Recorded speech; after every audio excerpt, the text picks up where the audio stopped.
Distinguido ciberauditorio, tengan ustedes muy buenas tardes al nombre del Centro de Estudios Constitucionales del Tribunal Constitucional. Esta vez nuestra agenda constitucional tratará el tema proceso de cumplimiento a cargo de la doctora Imelda Dolca Marcos Picón. Antes de iniciar esta agenda constitucional, tenemos las palabras de nuestro director general, el magistrado y expresidente del Tribunal Constitucional, doctor Ernesto Blume Fortini. Adelante, doctor, bienvenido. Muchas gracias, un saludo muy especial a todos ustedes, muy grato nuevamente poder comunicarnos en esta oportunidad para saludar y agradecer la presencia de nuestra expositora, la doctora Dolca Marcos, que es una de las más connotadas constitucionalistas jóvenes del país y que tiene además un rol importante en el Tribunal Constitucional como asesora jurisdiccional. Dentro de la mecánica de estas agendas, nosotros tratamos cada proceso constitucional en forma autónoma, dedicando una agenda constitucional a cada proceso. Ustedes saben que los procesos constitucionales son 7, 4 procesos de defensa de la persona y sus derechos y 3 procesos de defensa de la jerarquía o primacía normativa de la Constitución. El habeas corpus por un lado, el amparo, el habeas data y el proceso de cumplimiento, y por el otro lado el proceso de inconstitucionalidad, el competencial y el proceso denominado de la acción popular. Hoy nos toca tratar sobre el proceso de cumplimiento, que es un proceso que, como lo van a escuchar más adelante con todos los detalles del caso, nace en el Perú en la Constitución de 1993, que es la Constitución vigente. Y desde su nacimiento no tuvo un buen recibo, si cabe el término, por la doctrina y por, digamos, especialmente la doctrina nacional. Se decía que este proceso en el fondo no tenía una naturaleza constitucional, que el objetivo del proceso de cumplimiento se podía lograr a través del proceso contencioso administrativo y de una medida cautelar, y se armó un debate sobre esto, pero este proceso se ha ido abriendo camino, y se ha ido abriendo camino a través de la jurisprudencia que ha ido sentando el Tribunal Constitucional del Perú, que obviamente después de todos estos años lo ha convalidado en su constitucionalidad, lo ha ratificado y que hoy es un proceso importante. No les quiero adelantar más, simplemente darles esto como un incentivo para el interés que deben tener en esta conferencia. Yo solamente me apersonaba a esta sesión, vuelvo a repetir, para saludarlos, para ofrecerles todo el apoyo y el concurso del SEC, para agradecer a la expositora y para explicarles el sentido de estas agendas. Estamos a vuestra disposición, siempre en la línea de fomentar la tarea académica, en la línea de cumplir un rol adicional al rol netamente jurisdiccional que tiene el Tribunal Constitucional, que es un rol de, llamémosle así, de docencia constitucional, para crear una cultura constitucional, para fomentar un sentimiento constitucional en nuestra colectividad. Eso sería todo, entonces me despido y dejo al conductor, al licenciado José Cayo, para que continúe con esta agenda constitucional. Con todos ustedes, hasta una próxima oportunidad. Hasta luego. Muchas gracias, doctor Ernesto Blume Fortini, nuestro director general del Centro de Estudios Constitucionales. Agenda constitucional, tema proceso de cumplimiento. Doctora Imelda Dolca Marcos Picón, abogada por la Universidad Nacional Federico Villarreal, egresada de la maestría en Derecho Constitucional de la Escuela de Posgrado de la Universidad Nacional Federico Villarreal. Tiene una pasantía en la Corte Interamericana de Derechos Humanos. En la actualidad es asesora jurisdiccional en el Tribunal Constitucional. En adición a su labor jurisdiccional, es jefa encargada de la Oficina de Sistematización de la Jurisprudencia del Tribunal Constitucional. También es profesora, jefe de práctica en la Universidad de Lima. Distinguido ciberauditorio, doy la bienvenida a esta agenda constitucional a la doctora Imelda Dolca Marcos Picón.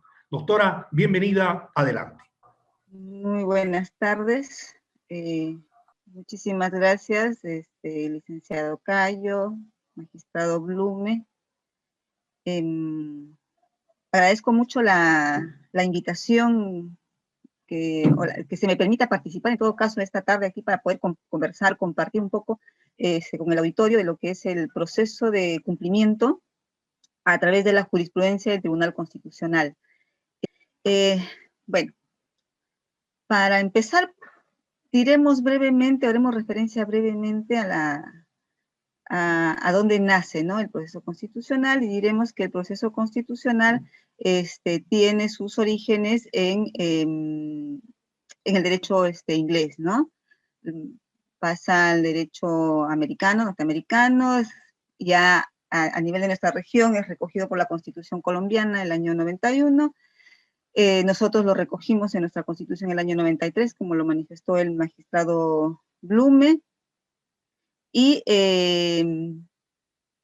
también ha sido recogido por Argentina, por Bolivia, en fin. Entonces, es un proceso de los que se llamaba en su momento uno de los procesos nuevos junto con el habeas data que se incorporó en la Constitución del año 93. La siguiente diapositiva, por favor.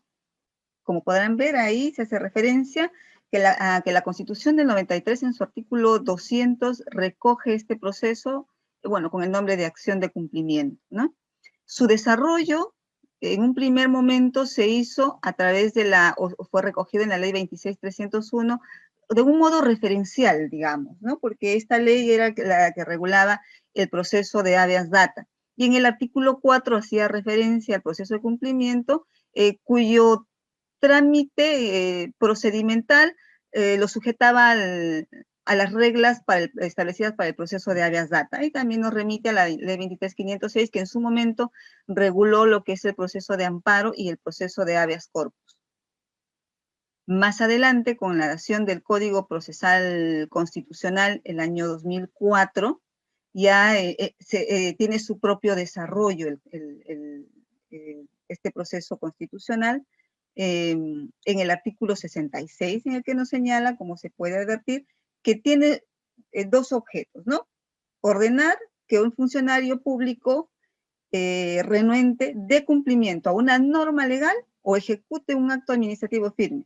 Y por otro lado, se pronuncia expresamente emitiendo una resolución administrativa o dictar un reglamento. Este es el marco jurídico general al que haremos inicialmente mención de lo que es el proceso de cumplimiento, el reconocimiento constitucional en la Constitución del 93 y el desarrollo que se hace a nivel legal en la ley 26.301 y en el Código Procesal Constitucional. Por favor, siguiente diapositiva. Vamos a hablar un poco de la naturaleza jurídica del proceso constitucional, este proceso constitucional, el proceso de cumplimiento, que como ya lo mencionó el magistrado Blume, generó debate, discusión desde un primer momento, ¿no? Nace en la Constitución Política del 93 como proceso constitucional, y entonces había un sector de la doctrina que decía, esto no es un proceso constitucional. Podríamos reconocerlo como un proceso constitucionalizado. ¿Y esto a partir de qué? De los fines del proceso, de los procesos constitucionales, ¿no? Entonces, si nosotros nos vamos al artículo 2 del Código Procesal Constitucional, ¿qué nos dice? Que son fines esenciales de los procesos constitucionales, garantizar la primacía de la Constitución y la vigencia efectiva de los derechos constitucionales. Y la pregunta era, ¿qué derecho constitucional se encuentra, digamos, garantizado a través de este proceso constitucional? ¿No? Si tenemos en cuenta que los procesos constitucionales son mecanismos creados por el constituyente. ¿Para qué? Para asegurar la efectiva vigencia de los derechos fundamentales. ¿Cuál es el derecho fundamental tutelado, garantizado por este proceso constitucional, ¿no? El habeas corpus, tenemos la libertad personal y derechos conexos, con el tema del habeas data, ¿no? El acceso a la información pública y autodeterminación informativa, el proceso de amparo, los otros derechos reconocidos en la Constitución. Allí venía el cuestionamiento de sobre su naturaleza, ¿no? ¿Es un proceso constitucional? Y decía, no, no es un proceso constitucional, es un proceso constitucionalizado. Incluso el Tribunal Constitucional en un primer momento, en la sentencia que ustedes pueden ver ahí, en la 191-2003 AC, del año 2003, se decantó por considerar que era un proceso constitucionalizado, ¿no? O sea, formalmente reconocido en la Constitución, pero que no garantiza en realidad un derecho fundamental, un proceso constitucionalizado, más bien garantizando derechos de orden legal, ¿no? La vigencia de normas legales, de resoluciones administrativas. Sin embargo, como podrán ver ahí, en la diapositiva que acaban de pasar, el propio Tribunal Constitucional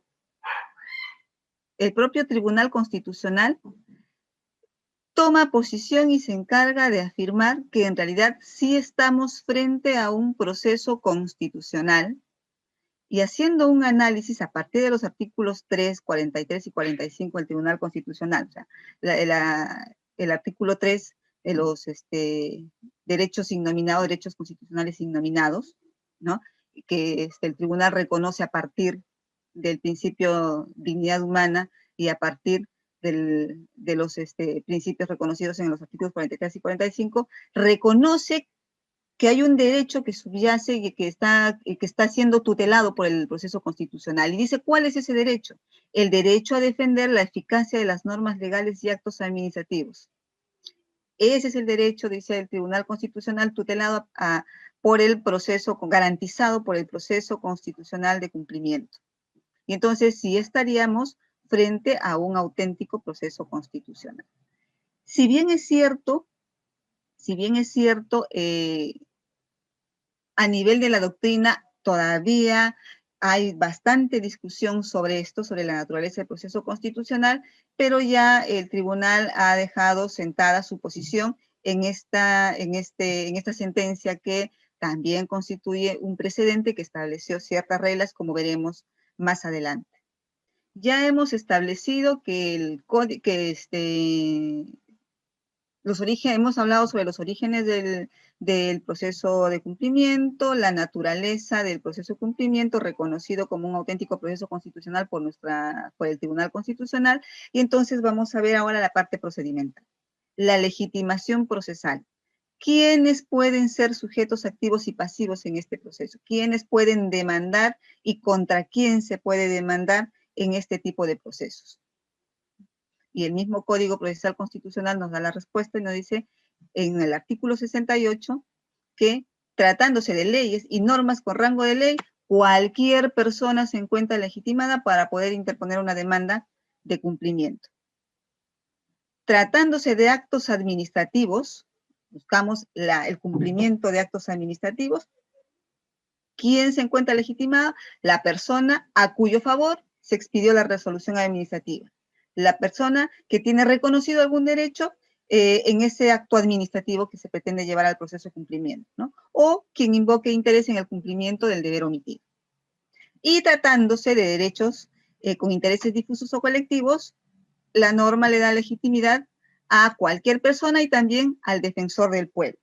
En esto de los intereses difusos y colectivos, no ha habido mucho desarrollo todavía a nivel del Tribunal Constitucional. Hay algunas sentencias, como ven ahí las que cito, la 1277 y la del 99 y la 542 del 97, en las que el tribunal sobre la legitimidad no dice mucho, pero también pues data de fecha anterior a la emisión del Código Procesal Constitucional, que el que hace más desarrollo, porque esto de la legitimación activa y pasiva no la teníamos en la norma anterior, ¿no? El tribunal hace un distingo, ¿no? En lo que es intereses difusos, intereses colectivos, ¿no? Pero ahí todavía tenemos que trabajar algunos temas, ¿no? Sobre la legitimidad para intereses difusos y para intereses colectivos. Hasta ahora se está trabajando de un modo similar en ambos casos. La legitimación pasiva. ¿Contra quién vamos a dirigir nosotros nuestra demanda? Contra la autoridad o funcionario renuente de la administración pública, al que corresponde el cumplimiento de la norma legal o el acto administrativo incumplido. Legitimación activa y legitimación pasiva. Vamos a ver, tenemos la legitimidad, quiénes pueden acudir al proceso y contra quién se puede dirigir la demanda. Los requisitos, que en este caso el propio Código Procesal Constitucional, requisitos de procedibilidad me refiero, exige para interponer esta demanda. ¿Y qué nos dice en el artículo 69? El requerimiento previo por documento de fecha cierta, para el cumplimiento del deber omitido, y que la autoridad se haya ratificado en su cumplimiento o no haya contestado dentro de los 10 días siguientes útiles. Entonces tenemos ahí dos requisitos de naturaleza legal. Uno, el requerimiento previo, por documento de fecha cierta. Antes se decía documento notarial, ahora es documento de fecha cierta, ¿no? Requerimiento por documento de fecha cierta y que el funcionario o haya guardado silencio dejando transcurrir los 10 días o se haya ratificado en el incumplimiento. No voy a cumplir con esta norma o acto administrativo. Son los requisitos legales. Los dos requisitos que hemos mencionado son los únicos que encontramos regulados en el Código Procesal Constitucional. Pero dada la naturaleza de este procedimiento, de proceso constitucional, y de su naturaleza sumaria, es un proceso, digamos, ejecutivo, el Tribunal Constitucional se dio cuenta que necesitábamos una mayor regulación en cuanto al contenido que debe tener, o los requisitos que debe tener el contenido de la norma o el acto administrativo para poder ejecutarlo a través de este proceso de cumplimiento. Ya estamos en un proceso ejecutivo, ¿no? Como un proceso de quienes tenemos experiencia en la vía civil, en el proceso civil, podemos hablar, por ejemplo, de los títulos ejecutivos, tienen ciertos requisitos para su ejecución, ¿no? Que la obligación contenida en el título sea cierta, expresa y exigible. Bueno, el Tribunal Constitucional nos ha dado ciertos requisitos que debe contener ese mandamos para poder ejecutarlo en la vía de cumplimiento. Y entonces nos dice, ese mandato contenido en la norma legal o en el acto administrativo que yo quiero ejecutar, debe tener ¿qué cosa? ¿O debe ser qué cosa? Un mandato vigente, un mandato cierto y claro, no estar sujeto a controversia compleja ni a interpretaciones dispares, ser de ineludible y obligatorio cumplimiento, ser incondicional, ¿no?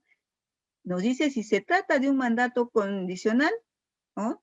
Siempre y cuando su satisfacción no sea compleja y no requiera de actuación probatoria. O es incondicional, o si fuera condicional, esa condicionalidad no debe ser compleja ni requiere de actuación probatoria. Siguiente diapositiva, por favor. Esos son los requisitos comunes. Pero además, tratándose de actos administrativos, nos pone dos requisitos más el Tribunal Constitucional. Que ese acto administrativo reconozca un derecho incuestionable al reclamante y que además se permita individualizar a quien ha sido beneficiado con lo que contenga ese acto administrativo. Entonces tenemos los requisitos generales para todos en la diapositiva anterior y en esta nueva diapositiva que estamos mostrando son dos requisitos adicionales para actos administrativos, cuya ejecución buscamos a través del proceso de cumplimiento. Siguiente, por favor. Entonces vamos a ir desarrollando cada uno de estos requisitos a través, o explicando en todo caso, a través de la jurisprudencia que el Tribunal Constitucional ha ido emitiendo en estos casos. El primero que nos dice, ser un mandato vigente, ¿no? Ser un mandato vigente. O sea, tiene que ser un mandato actual, una norma no derogada, no modificada, no reformada, vigente, actual. Respecto a esto, aquí tenemos como ejemplo el extracto de una sentencia interlocutoria denegatoria, por cierto, en la que se rechaza, se declara improcedente el recurso de agravio constitucional porque el mandato de la resolución cuyo cumplimiento se buscaba no contenía un mandato vigente. ¿Por qué? Se buscaba la ejecución de una resolución directoral que reconocía un pago pendiente por una bonificación X a un ciudadano. Pero ¿qué encuentra el Tribunal Constitucional? Que esta resolución había sido declarada nula. Hay una resolución que ya no está vigente. ¿No? Ya no está vigente, fue declarada nula. Eso es que debe contener un mandato vigente. El siguiente requisito que nos pone el Tribunal Constitucional para admitir o para considerar que esa resolución o esa ley puede ser exigida, el cumplimiento puede ser exigido en este proceso constitucional, es que el mandato contenido sea cierto y claro. Es decir, debe inferirse indubitablemente de la norma o acto administrativo. ¿Qué quiere decir? Que debe ser incontrovertible, debe ser expreso, ¿no? Para este caso, para este requisito, hemos tomado como referencia otra sentencia del propio Tribunal Constitucional que nos explica cómo aplicamos este requisito, ¿no? Y entonces aquí se trató se exigía el cumplimiento de una resolución ministerial, ¿no? Y decía que disponía que se proceda al otorgamiento de nuevos títulos de propiedad. Entonces vinieron exigiendo el cumplimiento de esta resolución administrativa. El tribunal analiza esta resolución y encuentra que en realidad no había un mandato cierto y claro. Se decía que se iban a otorgar títulos de propiedad, pero de modo genérico, ¿no? Títulos de propiedad de un número indeterminado de parcelas que habían sido afectadas en cuanto a sus dimensiones por celebraciones de conciliación judicial. No se permitía individualizar a los beneficiarios. No se permitía individualizar a los beneficiarios. No teníamos parcelas definidas.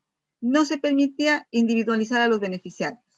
No teníamos un mandato cierto y claro a favor de quién otorgamos estos títulos de propiedad. Entonces, esto también motivó que el recurso de agravio constitucional sea declarado improcedente. No estar sujeto a controversia compleja ni interpretaciones dispares.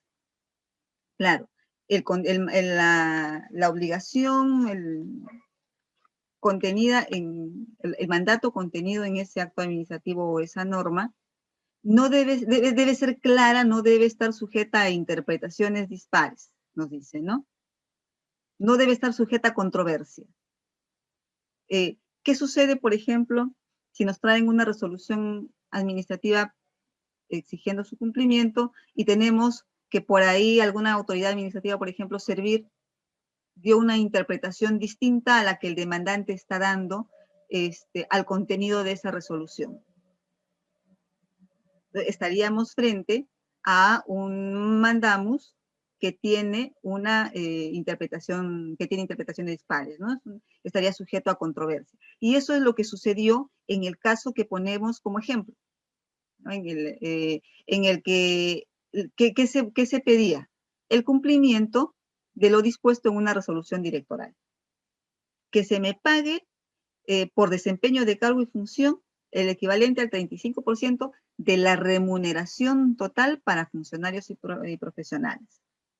Pero resulta que esta resolución o esta resolución directoral fue emitida en virtud de un decreto supremo, y el decreto supremo hablaba de una remuneración total permanente. Remuneración total por un lado, remuneración total permanente por otro lado. Entonces, a nivel de la administración había un problema ahí. ¿Qué debemos entender por remuneración total permanente? El demandante decía remuneración total lo que percibo en este momento. La administración decía no, hablamos de remuneración total permanente, lo que siempre recibe el demandante sin bonos, sin nada. El demandante decía no, pero es que también mi remuneración total comprende los bonos que yo percibo. nos encontrábamos frente a un mandato que tenía una controversia compleja dentro de su mandato, ¿no? También motivó que se declare improcedente el recurso de agravio constitucional. Siguiente diapositiva, por favor. Ser de ineludible y obligatorio cumplimiento, ¿no? Ser de ineludible y obligatorio cumplimiento. Entonces, aquí estamos frente a la exigencia de que no estemos frente a actos que permitan discrecionalidad al funcionario, ¿no? Por ejemplo. Tiene que ser clara la obligación, ineludible y obligatoria. Y en el caso que nos muestra o que mostramos como ejemplo, se ve claramente cómo opera este requisito, ¿no? Que es, nuestro demandante pedía qué cosa, que se cumpla una resolución del Consejo Universitario que recomendaba su contratación para el desarrollo de asignaturas pendientes. Pero en realidad, revisando este acto administrativo, ¿qué encontrábamos? Que solo tenía una recomendación. No había un mandato de contrátenlo, sino se recomienda su contratación. No había obligatoriedad de contratar a esta persona. Entonces no estábamos frente a un mandato de ineludible y obligatorio cumplimiento. Ser incondicional, gracias. Ser incondicional, ¿qué quiere decir? Ser incondicional, que no estemos frente a un mandato que requiera del cumplimiento de un acto previo para su ejecución, ¿no? A eso nos referimos con la incondición, acto que no se requiere de un acto previo para efectivizar, para ejecutar el mandato o la obligación contenida en el acto administrativo que estamos pretendiendo cumplir. ¿Qué sucedió en el caso que ponemos como ejemplo? Se pedía el cumplimiento de un acuerdo de consejo, ¿no? Y que se proceda a contratar a nuestro demandante como serenazgo, un acuerdo de consejo que disponía la contratación de esta persona que estaba demandando. Revisado los documentos que se adjuntaban, revisado el acuerdo de consejo cuyo cumplimiento se pretendía, que se encontró que la ejecución de este acuerdo estaba condicionado a la opinión previa de la Gerencia de Asuntos Jurídicos, ¿no? O la Oficina de Asesoría Legal, a veces lo llamamos en las dependencias públicas, ¿no? Entonces, la condición era de que haya una opinión favorable de la Gerencia de Asuntos Jurídicos. En este caso, no se había cumplido con esa condición, ¿no? Esto nos lleva a pensar entonces que si venía con la opinión favorable de la Gerencia de Asuntos Jurídicos, opinión favorable para el acuerdo de consejo, estaríamos frente a un mandato que ya tiene la condición cumplida y por tanto es posible su ejecución a través del proceso de cumplimiento. Pero en este caso no se había dado esa figura. Por tanto, no podíamos disponer la ejecución de ese acto administrativo, lo que motivó que también sea desestimado el recurso de agravio constitucional. Y este es el requisito, bueno, los requisitos que se exigen para los actos administrativos, ¿no? Que se reconozca, que el acto administrativo reconozca un derecho incuestionable del reclamante y se permita individualizar al beneficiario. Que no contenga, digamos, mandatos generales. Porque acuérdense que el único que puede venir a demandar el cumplimiento de una resolución administrativa es aquel que tiene un derecho reconocido en ese acto administrativo. Si no está individualizado, no tiene legitimidad para poder venir a... Si no está considerado en esa resolución, no tendría legitimidad para venir al proceso de cumplimiento, ¿no? Si no está individualizada la persona a cuyo favor se emite el acto administrativo, no reúne los requisitos para poder exigir su cumplimiento a través de este proceso constitucional. Y en el caso que traemos como ejemplo, sucedió algo así, ¿no?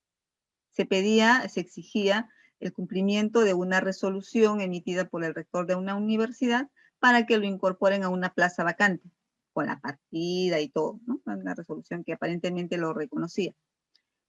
No obstante, al revisar esta resolución para ver si reunía los requisitos exigidos por el Tribunal Constitucional, nos encontramos que en realidad no reconocía un derecho al actor ni lo individualizaba como beneficiario para cubrir plazas vacantes en esta universidad. Entonces, no satisfacía los requisitos mínimos para poder amparar la demanda y disponer del cumplimiento de la resolución administrativa. Por tanto, también tampoco procedió esta pretensión. Se declaró improcedente la demanda. Siguiente diapositiva, por favor.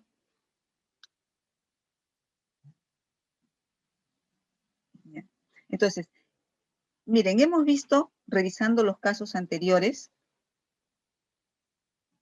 cómo se puede declarar la improcedencia de una demanda de cumplimiento si es que el acto administrativo o la norma legal que estamos pretendiendo cumplir, cuyo cumplimiento exigimos, no reúne los requisitos establecidos en este precedente para reclamarlos en esta vía.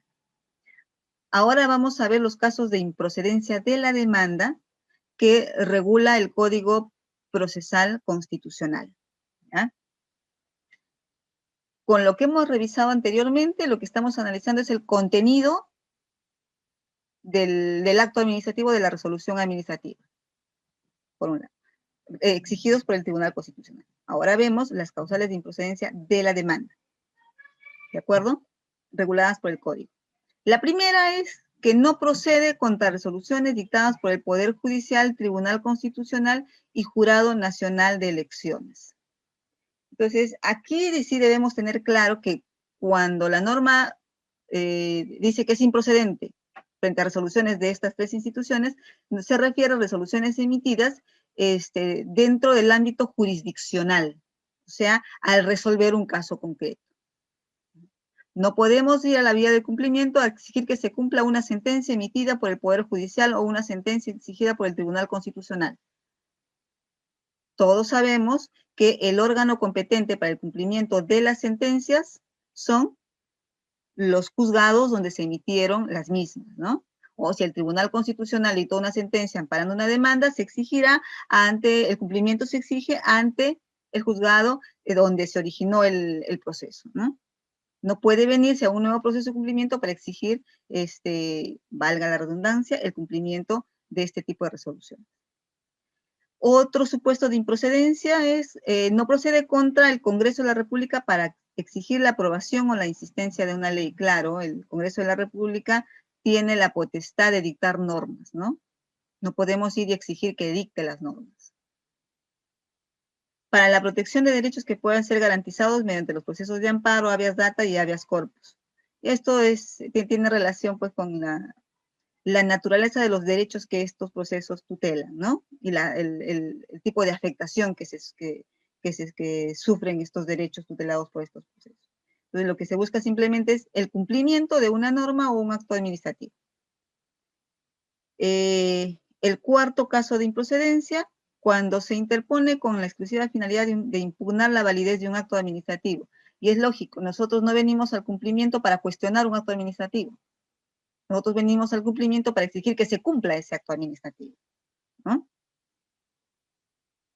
El quinto supuesto o la quinta causal de improcedencia prevista en el Código Procesal Constitucional, cuando se demanda el ejercicio de potestades expresamente calificadas por la ley como discrecionales, no obligatorias, potestativas por parte de la autoridad o funcionario, que lo habíamos tocado más o menos referencialmente en los casos, en uno de los supuestos revisados anteriormente, ¿no? No hay un mandato obligatorio, digamos, ¿no? En este caso también la norma nos dice, no procede para potestades expresamente calificadas como discrecionales, ¿no? Para el funcionario público. Sexta causal, en los supuestos en los que procede a interponer proceso competencial, ¿no? Estamos frente a procesos de naturaleza diferente, obviamente, ¿no? Cuando no se cumplió con el requisito especial de la demanda previsto en el artículo 69 del Código Procesal Constitucional, que es el requerimiento previo, ¿no? Si la demanda se interpuso luego de vencido el plazo de 60 días contados desde la fecha de recepción de la notificación notarial, entiéndase documento de fecha cierta. ¿Se acuerdan que les mencionaba que inicialmente el supuesto era el presupuesto, el requisito de procedencia era el requerimiento notarial? No es requerimiento notarial ahora, es el requerimiento de fecha cierta. Entonces, aquí debemos entender 60 días desde la recepción del documento de fecha cierta. Estas son las causales de improcedencia de la demanda reguladas por el Código Procesal Constitucional. Desistimiento de la pretensión. El Código Procesal Constitucional regula la posibilidad de desistirse de la pretensión siempre y cuando se refiera a actos administrativos de carácter particular, ¿no? Y esto tiene, digamos, siguiente diapositiva para entender esto. Por favor. Desistimiento del proceso. El Código Procesal Constitucional reconoce el desistimiento de la pretensión para procesos de cumplimiento tratándose de actos administrativos. No regula el desistimiento del proceso. Entonces, si acudimos nosotros a nuestro Código Procesal Civil, que hace el distingo entre un desistimiento del proceso y un desistimiento de la pretensión, diremos, ¿no? Entonces, que con el desistimiento del proceso, ¿qué es lo que se busca? Simplemente renunciamos a continuar con el proceso, ¿no? Nosotros iniciamos un proceso con la intención de que se cumpla un acto administrativo. La institución me reconoció un derecho, he exigido mediante documentos de fecha cierta que cumplan con ese reconocimiento, con ese acto administrativo, me han ignorado, simplemente me han dicho no, me voy al proceso de cumplimiento y en pleno trámite me desisto del proceso, no quiero continuar con el proceso. El desistimiento de la pretensión es abdico de mi pretensión, del reclamo que yo estoy llevando, del derecho que yo reconocí. Eso significa que yo no voy a poder volver a demandar pidiendo lo mismo, pidiendo el cumplimiento de ese acto administrativo. Entonces, si el código me permite desistirme de la pretensión, ¿por qué no del proceso? Con el desistimiento del proceso queda subsistente mi derecho a poder demandar nuevamente, ¿verdad? Con el desistimiento de la pretensión ya no. Entonces, si puedo lo más, ¿por qué no puedo lo menos? Esto no está regulado en el Código Procesal Constitucional. No obstante, el Tribunal Constitucional lo ha regulado, ha previsto, ha desarrollado esto a través de su jurisprudencia. Permitiendo que se puedan desistir del proceso de cumplimiento, cumpliendo con los requisitos que nos señala el Código Procesal Civil, esto es, legaliza tu firma, ¿no? Hacemos una aplicación supletoria de lo previsto en el Código Procesal Civil. Esto es desarrollo del Tribunal Constitucional.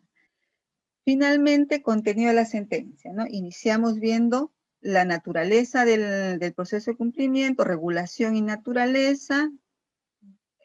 Luego continuamos con los legitimados para participar en este proceso, quién puede demandar y contra quién se puede dirigir la demanda. Vimos los requisitos de procedencia o procedibilidad del proceso de cumplimiento, el requerimiento previo y la renuencia del funcionario a acatar, el mandato de la norma legal o el acto administrativo. Vimos luego los requisitos que el Tribunal Constitucional reguló en el precedente Maximiliano Villanueva para respecto al contenido del mandato cuyo cumplimiento exigimos, ¿no? Luego de eso vimos las causales de improcedencia. Hemos visto iniciado el trámite del proceso, la posibilidad de desistirnos del proceso de la pretensión tratándose de resoluciones administrativas. Finalmente llegamos a la sentencia, ¿no? Tramitado iniciar el proceso, se tramitó, llegamos a la sentencia, una sentencia estimatoria. ¿Qué debe contener la sentencia? Nos dice la norma, la determinación de la obligación incumplida, la orden y descripción precisa de la conducta a cumplir, el plazo para el cumplimiento de lo resuelto y en este último no requisito, el último elemento que debe contener la parte resolutiva de la sentencia, la orden a la autoridad o funcionario de iniciar la investigación del caso para efecto de determinar responsabilidad penal cuando la conducta del demandado así lo exija. ¿Ya? Entonces, no siempre se va a ordenar esto último. Se tiene que analizar la conducta del demandado. De ahí que ustedes verán que casi no hay mandatos en este sentido, ¿no? En el Tribunal Constitucional. La siguiente diapositiva para ver cómo se plasma este contenido de la sentencia fundada. ¿Ah? Aquí vemos que en esta sentencia 4006-2017 PC, fundada la demanda de cumplimiento por haberse acreditado la renuencia de la municipalidad, el acto incumplido. Luego, el mandato que debe contener qué cosa, qué se debe hacer, que cumplir con la resolución que ordena qué cosa, el pago de una suma dineraria. Tenemos el plazo de 10 días, ¿no? El Código Procesal Constitucional señala que el plazo máximo para el cumplimiento de la sentencia es de 10 días, puede ser menos, pero aquí se pone siempre el plazo de 10 días tratándose de obligaciones dinerarias, ¿no? Y además establece el pago de costas y los intereses. Entonces vemos aquí todos los elementos que debe contener una sentencia estimatoria. Van a encontrar a veces algunas sentencias en las que simplemente dice fundada la demanda. En consecuencia, ordenar. Tengamos en cuenta ahí que la sentencia no solamente es la parte resolutiva, sino también la parte considerativa, y en la parte considerativa se desarrolla qué fue lo que el funcionario incumplió, ¿no? En qué fue renuente. Pero la regla es que la sentencia en su parte resolutiva señale claramente qué se incumplió, qué se debe cumplir, el plazo para cumplir. El pago de intereses. Este tema tampoco está regulado en el Código Procesal Constitucional, no obstante, hay una profusa sentencia del Tribunal Constitucional en la que reconoce esta obligación tratándose de resoluciones administrativas, normas que reconocen o disponen el pago de sumas dinerarias, ¿no? Normalmente son resoluciones administrativas, en cuyo mandamos contiene la obligación de pagar sumas dinerarias. Entonces, el tribunal ha desarrollado esto, ¿no? El pago de los intereses, que corresponde a hacer el pago de intereses cuando se trata de obligaciones dinerarias contenidas en resoluciones administrativas. Y aquí hago una precisión que hemos encontrado, seguramente cuando ustedes revisen la sentencia del Tribunal Constitucional, van a advertir por ahí algunas resoluciones en las que se dice improcedente el pago de intereses porque estaríamos cayendo en anatocismo. Claro, ¿qué sucede? Que hay a veces resoluciones administrativas que, vamos, pongo ejemplo, reconoce, la administración pública reconoció un beneficio económico a favor de algún ciudadano. Frente a la demora en el pago, los requerimientos y todo, finalmente, bueno, sale la administración y dice ya, te reconozco que por este concepto ha habido demora en el pago, bueno, entonces vamos a reconocer pago de vengados y pago de intereses. Y sale en una resolución, reconózcase el monto de tanto por intereses derivados de tal derecho, tal beneficio ordenado en tal resolución. Entonces tenemos los intereses liquidados reconocidos en una resolución administrativa. No se cumple la resolución administrativa, tenemos ahí un acto administrativo en la que la institución está renuente a cumplir. Vamos al proceso de cumplimiento. Y se pide, págame lo que me ordena esta resolución, o lo que ordena esta resolución a mi favor, más los intereses. ¿Qué tenemos aquí? Un monto por intereses derivado de un capital que venimos a cumplir y estamos pidiendo los intereses de estos intereses. Capitalización de intereses. Esto no está permitido por nuestra norma. Entonces, en esos supuestos van a encontrar ustedes que el Tribunal Constitucional está diciendo no cabe aquí el pago de intereses, ¿no? Porque sería capitalización de intereses, anatocismo, y eso no está permitido por nuestro ordenamiento jurídico. La ejecución de las sentencias. Una vez dictada la sentencia, lo que corresponde el juez de la causa la ejecute, ¿no? Y el Tribunal Constitucional, el Código Procesal Constitucional lo que dice es que el artículo 73 reconoce o dispone que la ejecución de los procesos de cumplimiento se regula por lo dispuesto en el artículo 22 del Código Procesal Constitucional, que dice que esta norma, que quien ejecuta es el juez de la demanda, ¿no? Lo que decíamos al revisar las causales de improcedencia de los procesos de cumplimiento. No cabe frente a resoluciones del Tribunal Constitucional o del Poder Judicial, aquí está, ¿no? Las resoluciones emitidas en el marco de un proceso judicial se ejecutan ante el juez de la demanda. Las sentencias constitucionales prevalecen sobre las demás. Entonces aquí tenemos, digamos, una preferencia y una ventaja de los procesos de cumplimiento cuando reúnen todos los requisitos frente a un proceso contencioso administrativo, ¿no? La aplicación de multas, que bueno, estos son los mecanismos que tienen los jueces frente a la renuencia a la ejecución de sentencias por parte de los funcionarios, ¿no? Puede hacer uso de diversos apremios. Uno de ellos es la aplicación de multas, ¿no? También se puede oficiar pues, por renuencia a acatar un mandato judicial, ¿no? Y se puede solicitar también, lo regula el Código Procesal Constitucional, la destitución del responsable frente a la renuencia a cumplir ya una sentencia que ordena el cumplimiento de una resolución administrativa. Entonces, estos son apremios de los que puede hacer el juez para poder ejecutar una sentencia que ordena el cumplimiento de una norma o un acto administrativo. Como verán ustedes, hemos hecho un recorrido rápido de lo que es el desarrollo del proceso de cumplimiento, básicamente los requisitos para postular la demanda, los requisitos que debe contener el mandato de ese acto administrativo, de esa resolución, de esa norma jurídica, las causales de improcedencia y algunas figuras que el Tribunal Constitucional ha ido desarrollando a través de su jurisprudencia, ¿no? Para los casos o dentro de los casos de los procesos de cumplimiento. Agradezco mucho su atención y en todo caso quedo atenta a alguna pregunta que nos permita una conversación o ampliar de repente este diálogo que hemos iniciado esta tarde. Nada, quedo muy agradecida con el Centro de Estudios Constitucionales y muy agradecida también con el auditorio por su participación y por las preguntas. Muchísimas gracias y muy buenas noches.